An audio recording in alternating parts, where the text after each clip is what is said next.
Salut les assistants sanitaires, on espère que vous allez bien. Attention, attention, aujourd'hui on vous parle d'un sujet que vous attendez tous, les tiques. On abordera aussi les autres piqûres d'insectes, parce que l'étang, les abeilles, les guêpes, les frelons et compagnie, ça jase.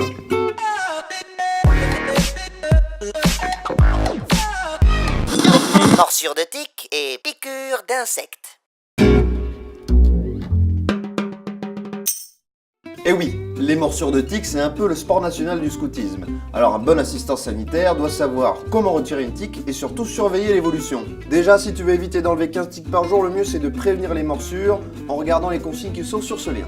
En gros, c'est vêtements longs, chaussures fermées et inspection minutieuse lorsque ton camp ou ton activité se déroule dans une zone à risque. Le risque d'une morsure, c'est d'attraper une bactérie présente dans certaines tiques et de déclarer une maladie de Lyme. On a de la chance, c'est assez rare en France, mais ça peut potentiellement être grave, alors on va t'expliquer comment éviter ça. Le secret, c'est de retirer la tique le plus tôt possible à l'aide d'un tire-tique et rien d'autre.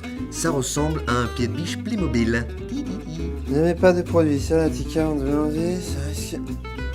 Ne mets pas de produit sur la tique avant de l'enlever, ça risquerait de faire libérer la méchante bactérie. Tu désinfecteras après. Il faut choisir un tire-tique adapté à la taille de la tique. Se glisser entre la tête qui est plantée dans la peau et le corps qui dépasse.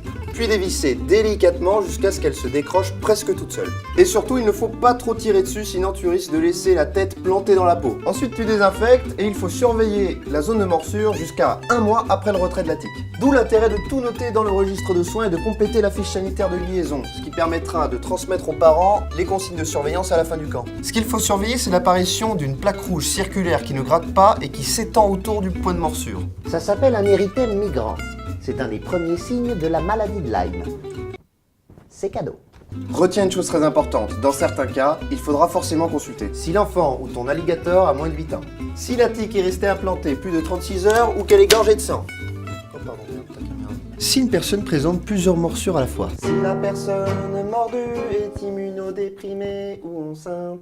Pas de panique, le résumé de cette vidéo est sur ce lien. Je te conseille d'imprimer cette fiche et de la voir bien au chaud avec les autres. Pour ce qui est des autres piqûres d'insectes, principalement guêpes, frelons, abeilles, ça fait mal, c'est normal et ça passe. Il faut juste que tu sois vigilant aux jeunes qui peuvent être allergiques. Donc devant toute réaction inhabituelle face à une piqûre, tu appelles le 15. N'hésite pas à checker notre fiche sur Doc en Stock qui est super bien faite et fais-toi plaisir. Allez, file acheter ton tire-tique, jeune padawan. Tu sauras le dégainer plus vite que ton ombre et le manier aussi bien que Maître Yoda. Change rien, t'es la meilleure, santé, bonheur. Ça va pas? Passe à mon tournage.